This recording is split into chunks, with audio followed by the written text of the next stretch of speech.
coupables. Mais maintenant, ils n'ont aucune excuse pour leur péché. Celui qui me déteste, déteste aussi mon Père. Si je n'avais pas fait parmi eux des œuvres qu'aucun autre n'a faites, ils ne seraient pas coupables. Mais maintenant, ils les ont vus et ils nous ont détestés, moi et mon Père. C'est ainsi que s'accomplit la parole écrite dans leur loi.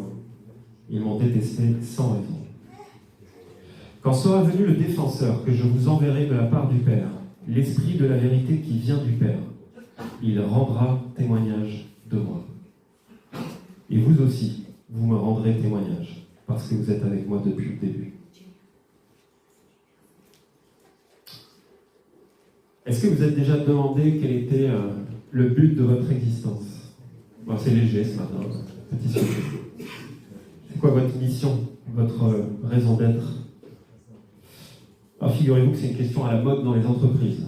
Il y en a beaucoup qui parlent de leur raison d'être. Parfois il y a un côté marketing, mais parfois il y a de la sincérité aussi. Et en 2019, on a même créé un statut spécifique pour les entreprises dans la loi. C'est celui des entreprises à mission. En 2 mots, ça veut dire qu'on décrit la mission d'entreprise pas uniquement comme devant générer des profits pour ses actionnaires, mais on inclut aussi d'autres objectifs sociaux, environnementaux. Par exemple, Danone, tout le monde connaît Danone, les yaourts, l'eau, etc. Leur mission, c'est apporter la santé par l'alimentation au plus grand nombre. Bon, est-ce qu'ils y arrivent ou pas, ça c'est un autre sujet. On va pas aller là-dessus ce matin. Là, je parle des entreprises, mais il y a aussi pas mal de personnes qui se questionnent, qui s'interrogent, des gens qui remettent en cause leur activité professionnelle, leurs relations, leur mode de vie. C'est pas toujours simple de répondre à une question aussi lourde, aussi profonde, aussi engageante. C'est quoi ma raison d'être? Heureusement, il y a la Bible. Puis il y a des gens qui ne se posent pas du tout cette question. Parfois, on est déjà saturé de préoccupations au quotidien, on ne va pas en plus se poser des questions métaphysiques. Mais bref, quelle que soit votre situation, votre état ce matin, peu importe où vous en êtes, je crois que Dieu vous invite, nous invite tous, à réfléchir au sens qu'on donne à notre vie, à son utilité.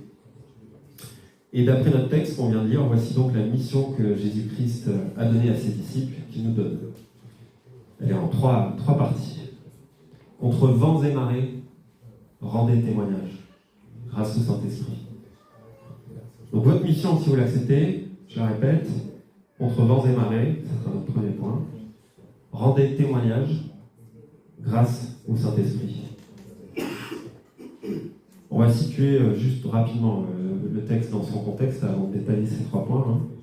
On est dans les derniers instants du ministère de Jésus-Christ sur terre, avant qu'il soit enlevé par les autorités puis condamné à mort. Et en fait, c'est un peu un moment de bascule dans lequel Jésus il finit à la fois d'affirmer son identité, on va y revenir, et en même temps, il commence à préparer ses disciples à son proche départ. Pour eux, ça va être une surprise, et ça va être assez dur d'ailleurs. La semaine dernière, par exemple, on a entendu Jésus se décrire comme le cep, le pied de la vigne. Dans Jean 15, verset 5, « Je suis le cep, vous êtes les sarments ». Alors il y a 7 fois où Jésus affirme son identité dans le livre de Jean, où il dit « je suis le pain », etc. Et ça c'est le dernier des 7 « je suis » dans le livre de Jean. Et comme Laurence vous l'a expliqué la semaine dernière, puisque c'est le passage qu'on a étudié dimanche dernier, Jésus il associe ses disciples, il dit « vous êtes les sarments ». Et ça c'est un peu particulier à ce « je suis » là. Parce que jusqu'à présent, Jésus, il parlait beaucoup de qui il est. Et maintenant, voilà, il commence à dévoiler progressivement le rôle à venir des disciples, leur mission. Et par extension, on verra, il parle de nous. Donc, premier point, contre vent et marée. Contre vents et marées. Évidemment, c'est une circonstance de parler de vent et marée, après la houle cyclonique qu'on a eue ces derniers jours. Mais là, Jésus, évidemment, il parle d'une opposition bien particulière. On revient au verset 23. Jésus dit « Celui qui me déteste ». Déteste, c'est pas un mot anodin. C'est assez fort comme sentiment. On est un peu au bout du spectre. Nous, enfin je sais pas pour vous, mais moi j'ai parfois l'impression que le monde il est plutôt indifférent à Jésus. voire même qu'ils l'accueillent positivement. Il y a des gens qui disent « Jésus, c'était un homme plein de sagesse, moi j'apprécie ses valeurs humanistes, je porte les mêmes ». C'est pas de l'acceptation, ça. En fait, c'est superficiel. Ça nous dit surtout que la grande majorité des gens n'a pas accès à l'évangile, ou alors qu'ils n'ont pas vraiment compris, entendu les paroles de Jésus. Parce que lorsqu'on est vraiment confronté à la parole de Dieu, on ne peut pas rester de marbre. Prenez le sermon sur la montagne. On ne va pas tout relire, hein, mais quel niveau d'exigence. Si on prend juste dans Matthieu 5, les versets 21 à 22, on va voir que Jésus il reprend chaque commandement de la loi et il le pousse jusqu'à l'extrême, à un niveau supérieur. Donc Matthieu 5, versets 21 à 22, « Vous avez appris qu'il a été dit aux anciens, tu ne commettras pas de meurtre. Celui qui commet un meurtre mérite de passer en jugement. Mais moi, je vous dis, tout homme qui se met en colère contre son frère mérite de passer en jugement. Celui qui traite son frère d'imbécile mérite d'être puni par le tribunal. Celui qui le traite de fou mérite d'être puni par le feu de l'enfer. » Donc on passe de « tu ne tueras point » à « tu ne te mettras même pas en colère. Tu n'auras pas de mauvaise pensée. » Et ainsi de suite. Jésus reprend toute la loi, tous les commandements, et en fait, il nous demande une intégrité totale dans tout ce que nous disons, tout ce que nous faisons. Il décrit la façon dont nous sommes censés vivre. Je ne sais pas pour vous, mais ça semble complètement inaccessible. C'est trop dur. Donc soit on rejette tout ça en disant « non mais c'est absurde, qui peut nous demander ça ?» C'est du délire. Soit on adhère, on se dit que c'est un bel idéal de vie, qu'on aimerait tous vivre comme ça, que la vie serait quand même plus sympa si on se comportait tous tel que Jésus nous le demande. Et dans ce cas-là, on reconnaît qu'on n'est pas capable de vivre cette vie seule et qu'on a besoin d'une intervention extérieure. Donc bref, peu importe où vous en êtes aujourd'hui, beaucoup suivent Jésus ici, mais si on écoute vraiment Jésus, voilà, on ne peut pas rester impassible, il faut prendre position. Alors qu'est-ce qui fait que de son temps, beaucoup détestaient Jésus, et je pense que ça s'applique encore aujourd'hui, hein. Pourquoi est-ce qu'ils ne mettaient pas simplement son message de côté? Ils sont allés jusqu'à le supprimer quand même. Je crois que c'est parce que Jésus révèle par ses paroles et ses actes à quel point on est loin de la vie pour laquelle Dieu nous a créés. Bon moi j'aime pas me rappeler ça, ça me fait mal, c'est désagréable. Il y a des moments c'est même désespérant. Moi il m'arrive de me dire, ça fait 17 ans que je suis chrétien, je suis toujours incapable de vivre la vie qui plairait à mon Dieu. J'essaye, hein, mais... Donc je comprends que ça puisse conduire à refuser Jésus, peut-être même à le détester. Il révèle tous nos côtés obscurs, tout ce qui est laid. On a chanté qu'on est indigne. Il révèle notre responsabilité, il ne nous brosse pas dans le sens du poil. Après, on a chanté un Dieu d'amour aussi, donc tout n'est pas mort, évidemment. Mais voilà, de son vivant, par ses paroles, par ses actes, Jésus a démontré que les chefs religieux et tous ceux qui les suivaient, c'est-à-dire que c'était la grande majorité des gens, ils étaient coupables aux yeux de Dieu. C'est pas juste qu'ils se trompaient. Ils étaient carrément coupables, loin de l'objectif. Loin d'être, en fait, ce qu'ils prétendaient être, c'est-à-dire des serviteurs de Dieu. Jésus dit, il n'aurait pas de péché. Si je n'avais pas parlé, si je n'avais pas fait des œuvres, il ne serait pas pécheur. Et tout ça, ça s'applique à nous aujourd'hui. Voilà, il y a quelque chose qui ne va pas en nous profondément et c'est dur à entendre. Et ça peut conduire certains à l'hostilité. J'ai tenté un petit parallèle avec l'écologie. Moi, personnellement, j'ai observé le phénomène suivant. Il y a certaines personnes qui détestent l'écologie. Bon, alors parfois, parce que certains écolos sont donneurs de leçons, c'est pas une attitude qu'on aime.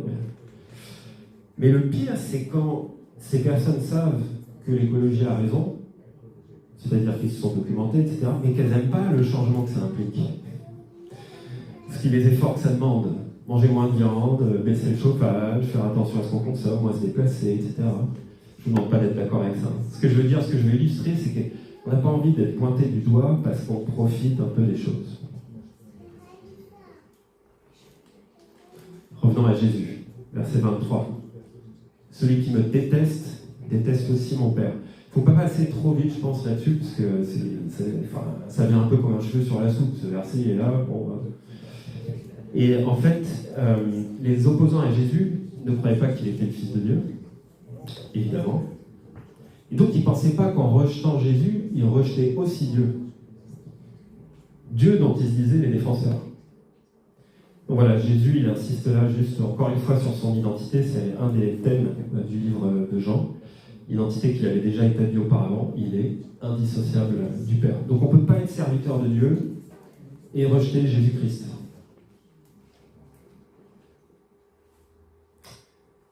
Contre vents et marées, donc. Je vais surfer cette semaine, j'ai fini dans les rochers. C'est pas très agréable. Donc, être contre vents et marées, c'est rarement agréable. Et pour autant, ça doit aussi nous encourager. Si nous faisons face à de l'hostilité parce que nous sommes chrétiens, c'est le signe que notre foi est vivante et que nous appliquons l'instruction que nous a donnée Jésus, témoigner de lui. Car c'est par ses paroles et ses actes que lui, il a déclenché la haine de ses contemporains. Donc d'une certaine manière, je pense qu'on peut se réjouir quand nos paroles et nos actes ne laissent pas indifférents. Donc je ne vous dis pas de chercher le conflit, de sortir en mer quand il ne faut pas et de finir dans les rochers, mais plutôt de ne pas s'affoler ou pas devenir timoré quand le conflit naît de notre témoignage. On y reviendra à la fin. Donc, contre vents et marées, rendez témoignage. Rendez témoignage. On va continuer à analyser ce que dit Jésus. Il parle de deux témoins. Il y a le Saint-Esprit et puis les disciples. Verset 26, « Quand sera venu le défenseur que je vous enverrai de la part du Père, l'Esprit de la vérité qui vient du Père, il rendra témoignage de moi. » Ça, c'est le premier témoin. Le Saint-Esprit. Le défenseur ou le consolateur, le mot c'est paraklétos en grec, et Junior en a déjà parlé il y a quelques semaines quand il a prêché sur le chapitre 16. Paraklétos, ça veut dire littéralement l'aide, le consolateur, l'avocat. Et c'est ainsi que le Saint-Esprit est désigné à plusieurs endroits dans le livre de Jean, paraklétos. Et Jésus dit, l'Esprit qui vient du Père rendra témoignage de moi. Et on peut comprendre ça un petit peu mieux quand on va au chapitre 16, verset 12, où Jésus dit à ses disciples toujours, « J'ai encore beaucoup de choses à vous dire, mais vous ne pouvez pas les supporter maintenant. Quand le défenseur sera venu, l'Esprit de la vérité, il vous conduira dans toute la vérité. » Est-ce que vous savez combien de temps Jésus a enseigné ses disciples ? 3 ans. 3 ans. D'affilée, les disciples étaient là, nuit et jour avec Jésus, écouter ses paroles, à le voir agir. Ben, ils ne comprennent pas tout. Ils ne peuvent pas tout supporter, dit Jésus. Est-ce que c'est pas un peu pareil pour nous ? Petit quiz, parmi ceux qui lisent leur Bible chaque jour. Qui se souvient du texte qu'il a lu mardi ? Pourtant, c'est mardi, hein. Le message de la semaine dernière, de début juin, de l'année dernière, je ne veux pas vous mettre à l'aise. Moi, je ne me souviens pas de tout. Parfois, on peut même côtoyer la parole de Dieu pendant des années, voire toute sa vie, sans vraiment comprendre, sans qu'elle nous touche, sans qu'on soit pénétré par cet amour extravagant qu'on a chanté juste avant. Ben, c'est ça le rôle du Saint-Esprit, c'est de nous révéler le Christ. Et il le fait en rendant témoignage. D'ailleurs, on le lit dans Acte 2, je ne vais pas lire tout le passage, c'est trop long, mais vous savez, quand les disciples attendent à Jérusalem, donc Jésus est mort, ils ne savent pas quoi faire, Jésus leur a dit, allez à Jérusalem et attendez. Et bien, c'est qu'à partir du moment où, à Jérusalem, ils reçoivent le Saint-Esprit, que leur ministère va commencer. Voilà. C'est à ce moment-là que Pierre, il se lève, il prêche, en fait, il témoigne pour la première fois, et puis c'est un peu le début de l'Église. Avant ça, ils étaient impuissants, les disciples. Et d'ailleurs, quand on lit l'Évangile, on s'aperçoit qu'ils faisaient quand même pas mal de bêtises les unes après les autres, et qu'ils ne comprenaient pas tout. Mais voilà, quand le Saint-Esprit est venu sur eux, ils sont devenus ses témoins à leur tour. Et le témoignage des apôtres, il est là sous nos yeux, ce sont les Évangiles, le Nouveau Testament. Je parle des disciples. Jusque-là, on peut ne pas se sentir concerné. Jésus a enseigné ses disciples. Verset 27, vous aussi, vous me rendrez témoignage parce que vous êtes avec moi depuis le début. Bon, nous, on n'est pas avec le Christ depuis le début. Bon, est-ce qu'on perd notre temps depuis, je ne sais pas combien de temps, là, 10 minutes Est-ce qu'on est concerné par ce texte? Bon, moi je suis convaincu que oui, bien sûr. Sinon, le Saint-Esprit ne m'aurait pas mis à cœur ce texte-là ce matin. Juste deux petites choses pour vous démontrer ça, des indices. Dans Jean 17, le verset 20, Jésus prie pour ses disciples. Et en fait, il dit, je ne prie pas pour eux seulement, mais encore pour ceux qui croient en moi à travers leur parole. Donc il ne prie pas que pour les disciples, mais aussi pour ceux qui recevront sa parole à travers leur témoignage. Donc tous ceux qui suivent en quelque sorte. Et puis le Nouveau Testament, il n'a pas été rédigé que par les apôtres. Il y a notamment le livre de Luc, les livres de Luc, qui était un disciple de Paul. Donc voilà, moi je pense que ça semble assez clair qu'on forme toute une chaîne de témoins, et que donc les paroles de Jésus, quand il dit « vous rendrez témoignage », vous, c'est également nous, pas que les disciples. Depuis tout à l'heure, je parle de témoignage. Mais ça veut dire quoi en fait? Ça signifie quoi être témoin? Alors le mot en grec, c'est marturéo, être témoin, porter un témoignage. Et voilà la définition, accrochez-vous. C'est affirmer ce qu'on a vu ou entendu ou expérimenté, ou ce qu'on connaît par révélation ou inspiration divine. Ça c'est encore un indice que c'est pas que les disciples, c'est aussi ceux qui connaissent des choses sur la vie du Christ par révélation ou par inspiration divine. Donc on voit bien qu'on est concerné et on voit bien qu'il faut l'intervention du Saint-Esprit. Bon, mais en pratique, c'est quoi témoigner? Dans nos milieux évangéliques, souvent on associe le témoignage au porte-à-porte. Et c'est vrai que c'est un des moyens, mais c'est pas le seul. Témoigner, ça ne veut pas forcément dire arpenter les rues en criant à ceux qu'on croise « Jésus t'aime ». D'ailleurs, en France ou dans de nombreux pays, je pense que on peut se dire que si on s'y prend comme ça risque de faire fuir pas mal de gens. Même si le Saint-Esprit est tout-puissant, il y a peut-être d'autres modes d'action. Je ne suis pas en train de critiquer le porte-à-porte, parce qu'encore une fois, ça fait partie du témoignage, mais il y a de très nombreuses manières de témoigner. Et en fait, c'est selon notre caractère, nos dons, selon les situations aussi dans lesquelles Dieu nous place, selon les personnes qu'on a en face de nous, parce que tout le monde n'est pas réceptif au même message.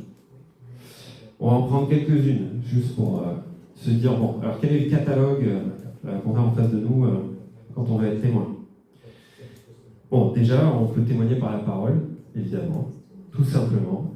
Dans 1 Pierre, chapitre 3, versets 15 et 16, je vous lis juste un extrait. « Soyez toujours prêts à rendre compte de l'espérance qui est en vous, mais avec douceur et respect. » On est encouragé à dire simplement ce que Jésus change concrètement dans notre vie, quelle est notre espérance, comment on se sent aimé par lui. Quand l'occasion se présente, voilà, simplement, sans chercher à convaincre de force, sans donner de leçons. En revanche, il ne faut pas s'échapper. Quand l'occasion se présente, il faut répondre à l'appel. Deuxième type de témoignage, par notre vie quotidienne. Dans Matthieu 5, les versets 14 et 16, il est écrit « Vous êtes la lumière du monde ». On peut rendre visible la différence chrétienne par des gestes simples, de tout ce qu'on fait au quotidien, dans notre famille, avec nos amis, au travail. Et idéalement, en fait, tout le monde devrait être interpellé par notre honnêteté, notre patience, notre douceur, notre pardon. Notre attitude, elle devrait susciter des questions. Mais pourquoi tu agis ainsi? Et c'est là qu'on a l'opportunité souvent de témoigner. J'ai mon beau-frère qui est chrétien, dont je suis très proche, qui travaille dans l'assurance. Il est en train de s'associer avec d'autres agents, il monte un gros cabinet. Donc c'est des discussions assez compliquées, assez longues. Et pendant leur discussion, il s'est rendu compte que ses futurs associés passaient certains frais personnels sur leur société actuelle.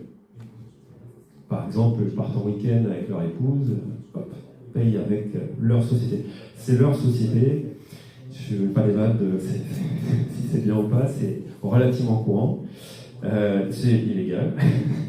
Et donc voilà, mon beau-frère leur disait, mais moi je ne ferai pas ça. Je ne peux pas. Et voilà, ça a généré des discussions un peu plus profondes sur qui il est, quelles sont ses valeurs, pourquoi il a ses valeurs. Voilà, par notre attitude, on a l'opportunité derrière de témoigner de ce que Christ change dans notre vie. Autre témoignage, là, maintenant, par notre vie communautaire, en participant activement à l'église locale. Il y a les groupes de partage, les groupes de prière, on peut s'impliquer dans plein d'activités, il y a différents services. Vous êtes appelés à servir, n'hésitez pas à lever la main si vous voulez. Il y a des besoins dans toute l'église. En accueillant les visiteurs également. Et Jésus, il faisait souvent travailler ses disciples en groupe, à plusieurs. Il les envoyait par exemple 2 par 2 dans les maisons.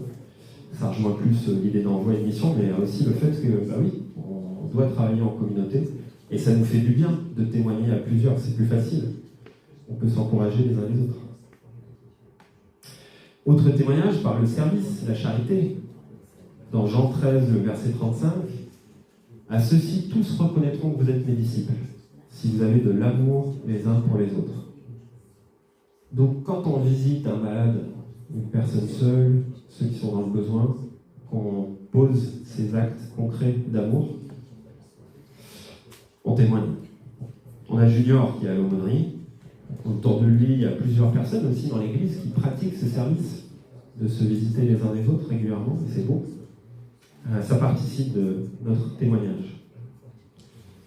Moi, puis il y a plein d'autres façons de témoigner. Pour certains, ça peut vouloir dire partir en mission, dans des voyages, aller dans la rue, comme on le disait au début. On a eu un bel exemple avec Axel, qui a passé un peu de temps en Arménie. Ouais. Après s'être formé aux États-Unis, il y a des gens qui sont appelés à ça. Sacré témoignage. Pour d'autres, c'est dans les maisons, comme dans Luc 10, quand Jésus envoie ses disciples 2 par 2, etc. Et puis il y a aussi en ligne, sur les réseaux sociaux, nous on a une chaîne YouTube. Mettez un pouce, une petite cloche, comme on dit, appuyez sur la petite cloche, abonnez-vous. Donc il y a plein de manières de témoigner. Et Dieu, il ne nous demande pas de cocher toutes ces cases. Parce que là, vous dites peut-être, waouh, il y a beaucoup de choses à faire. Dieu, il ne nous demande pas de cocher toutes ces cases. En revanche, il nous demande d'être actifs, chacun à notre manière, selon ce qui nous convient, ce pourquoi on est équipé, selon les situations, selon les personnes qu'on rencontre. Donc j'espère que vous êtes retrouvés dans certaines de ces formes de témoignages, que c'est déjà vivant pour vous, et puis que ça vous encourage à aller plus loin. Si jamais à l'inverse ça vous décourage, écoutez bien la troisième partie. Rendez le témoignage grâce au Saint-Esprit. Grâce au Saint-Esprit. Moi j'aime bien Tim Keller, qui était pasteur dans une église à New York. Je ne sais pas si je le cite à chaque fois que je prêche, mais c'est souvent. Donc j'ai encore une citation de Tim Keller, pasteur à New York. La chose la plus dangereuse dans la vie n'est pas de faire face à des défis, ou d'être mis en cause, c'est de rester sans être mis au défi. Si je l'applique au témoignage, à notre sujet du jour, ça donnerait quelque chose comme ça. La chose la plus dangereuse dans la vie, c'est pas de faire face à l'hostilité, aux vents et marées, c'est de rester sans jamais en affronter. Et je vais enfoncer le clou là. Si notre vie chrétienne, elle ne coûte jamais rien, peut-être qu'il y a un souci. Peut-être qu'on est juste dans une bonne saison, on n'est pas dans une période d'épreuve ou de difficulté. Tous les gens qu'on rencontre et qui en témoignent sont transformés. Alléluia. Peut-être qu'on n'est pas un bon témoin, pas un témoin tout court.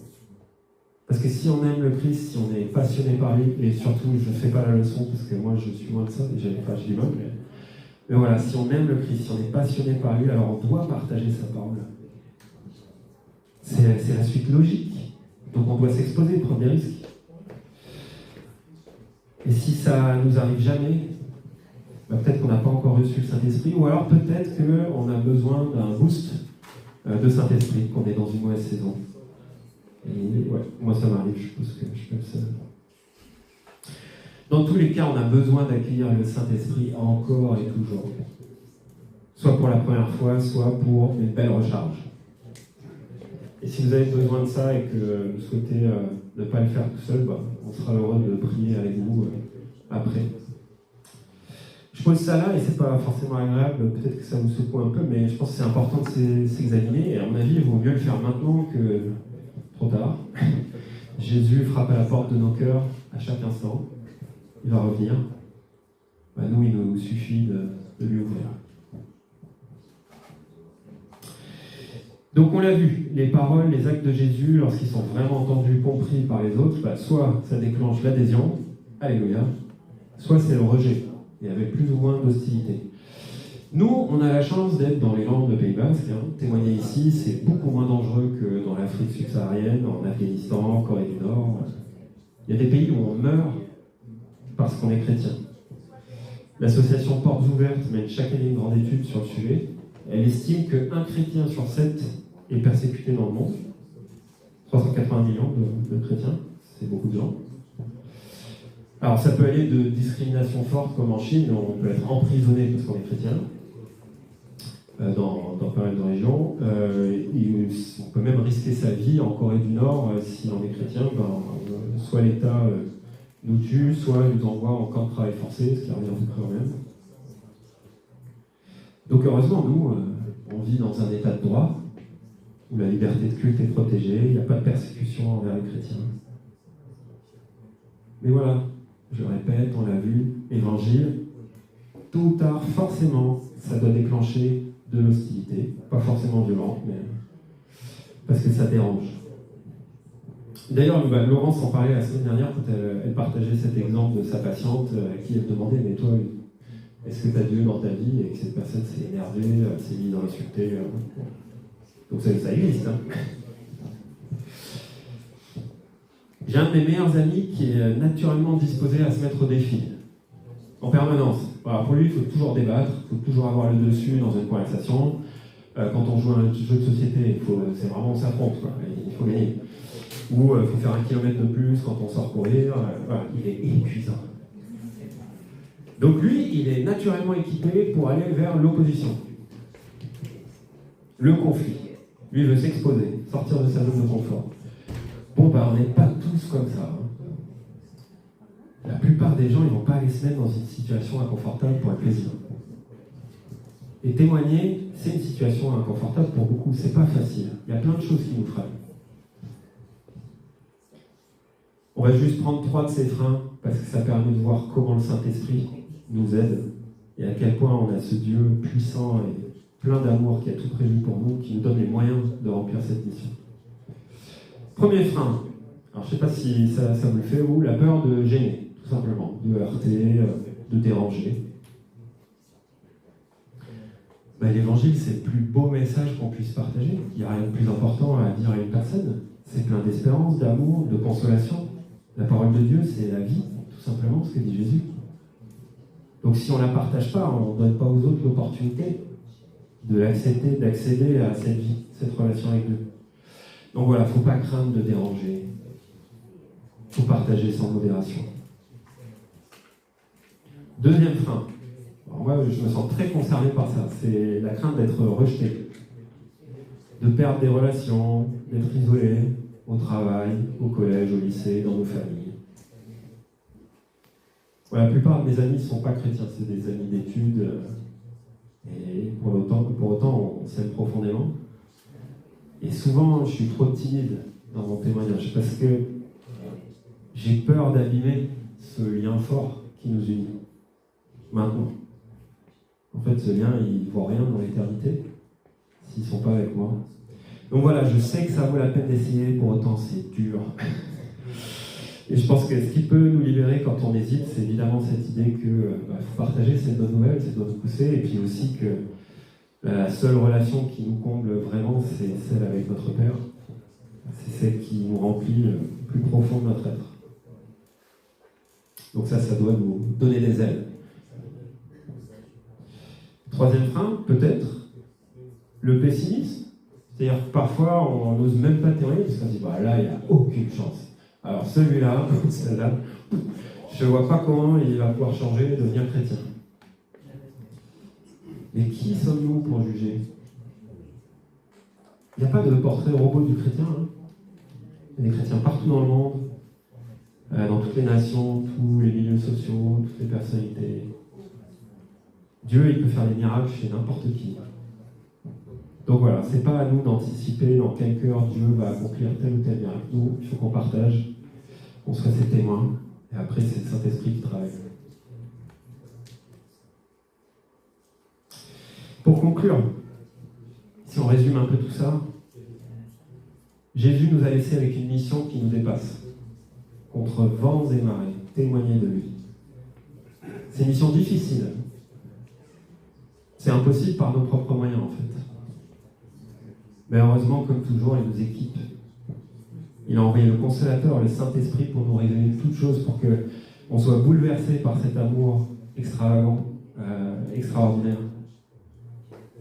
Il a envoyé le Saint-Esprit pour nous encourager quand on est face à l'hostilité et pour lever tous nos freins, tout ce qui peut nous retenir, nous bloquer. Nous, la seule chose qu'on a à faire, c'est l'accueillir. Accueillir ce Saint-Esprit. Vous êtes à prier. Ô Père, je veux te remercier pour ton amour. Ton amour si fascinant, si extraordinaire, qui nous dépasse, que tu as manifesté dans la vie et l'œuvre de Jésus-Christ. Seigneur, je te remercie aussi pour ta parole puissante qui nous transforme, pour ce témoignage de la vie et des œuvres du Christ que tu nous as laissé.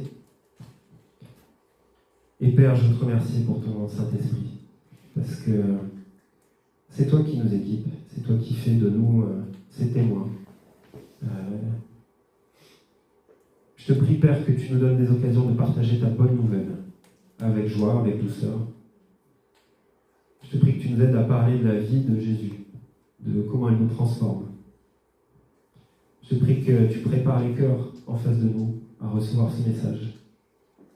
Et Père, renouvelle toujours l'action du Saint-Esprit dans nos cœurs. Amen.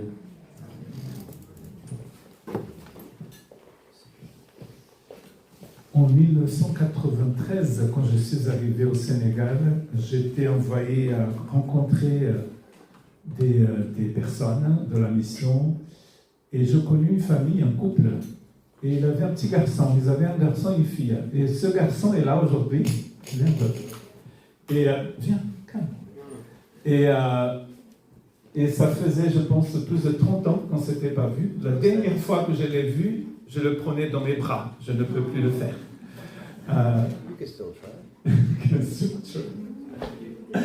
C'est vraiment incroyable de rencontrer ce garçon à Urte ce matin, après 30 ans, plus de 30 ans, je pense. Ça fait dingue. Et je que 45 ans, hein, vous imaginez. Just tell us a few words on your mission.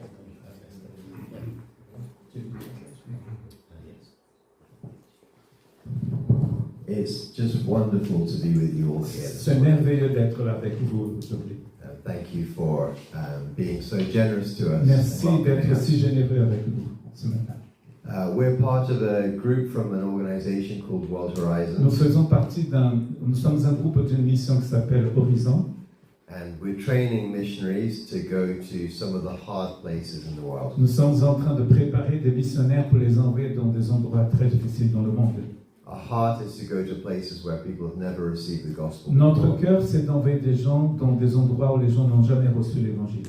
And as we were looking at the maps, we realized that the easy places generally have already got Christians and Et quand on missionaries. regarde sur la carte, les endroits les plus faciles, ils ont déjà des églises et des missionnaires. But Jesus gave us all the Great Commission to go into all of the world. Mais Jésus nous a donné le commandement d'aller partout dans le monde et proclamer l'évangile. And so the training we run is quite hard. Le cours que nous faisons, donc, il est très dur. I take great joy in making their lives very difficult. Et j'ai beaucoup de joie pour faire que leur vie devienne misérable. To teach them the resilience that they're going to need to Et, go and live et in nous, hard nous places. enseignons donc la résilience dont ils ont besoin. We're going to be here in France for about a month, Nous allons rester en France pendant 1 mois and it's just such a privilege to be with you all. et c'est un grand privilège d'être avec vous. Merci.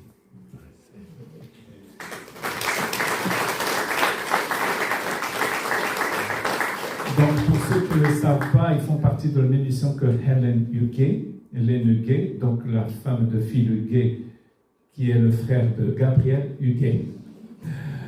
Et ils ont une grande maison, donc ils accueillent des groupes qui viennent donc apprendre, et ensuite ils vont faire aussi le chemin de Compostelle. Could you just stand up and say your name and where you are from, and then ask this one to go. Hello everyone, my name is Natalie, I'm from Venezuela. Hi, my name is Adam, and I'm from the United States. My name is Ruth, I'm from Brazil. Hello, I am Gabi, I am from Brazil. Bonjour, je m'appelle Zil, je suis aux États-Unis.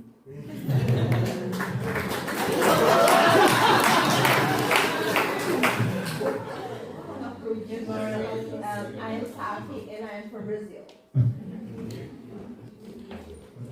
Hello, my name is Anissa, and I'm also from the United States.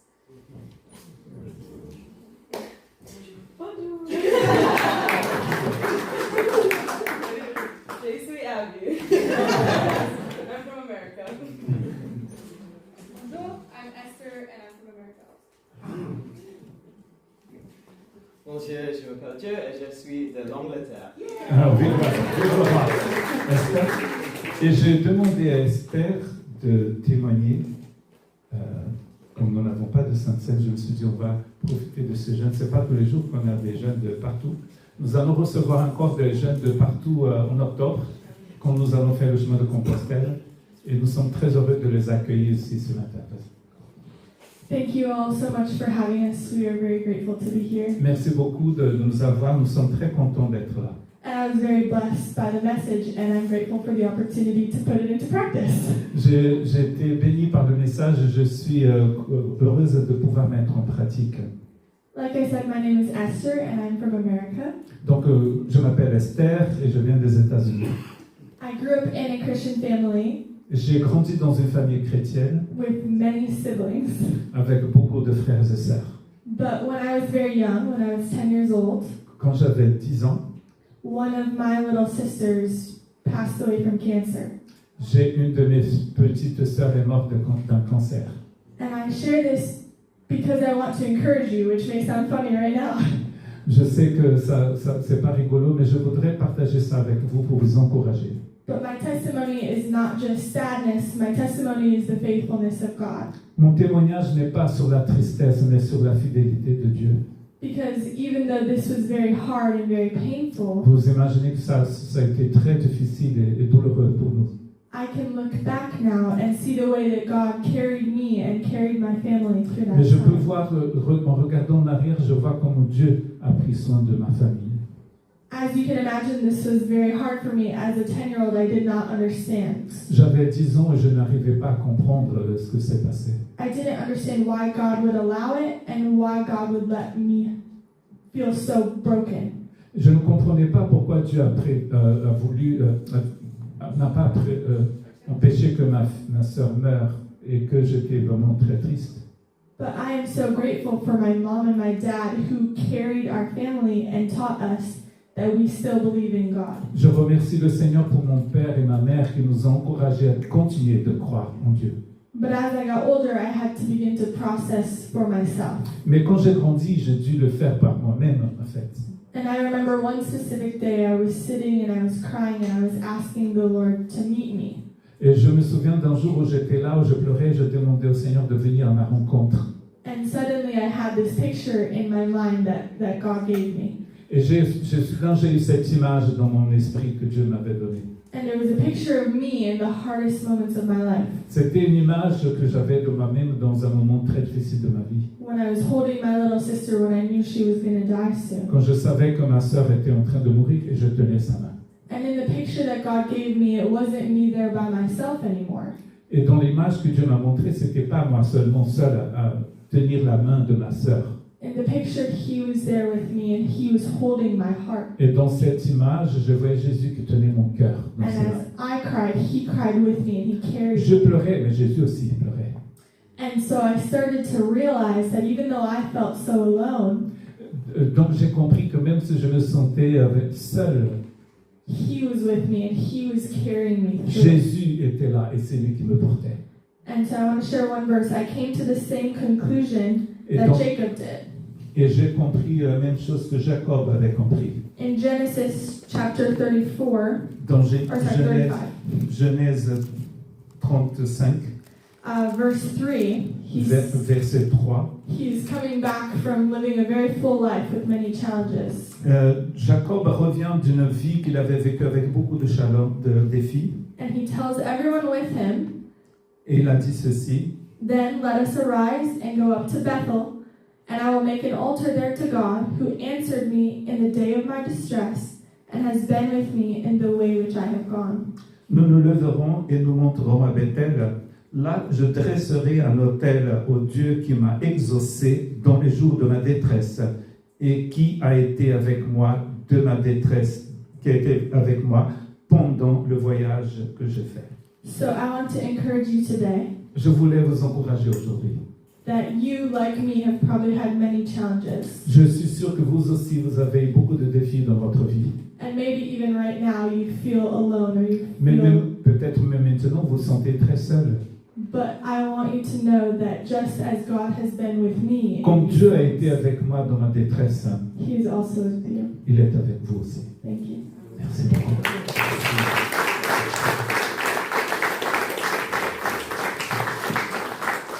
En fait, Hélène nous avait demandé d'amener 3 de ces merveilleuses personnes qui logent chez elle à Bidache. Et donc, nous avons eu l'anglais, notre ami anglais, et 2 américaines. Et je me suis dit, tiens, je vais demander à un d'elles. Je suis sûr que tous ces jeunes ont beaucoup de choses à dire. J'ai choisi Esther parce que c'était elle qui était dans ma voiture ce matin.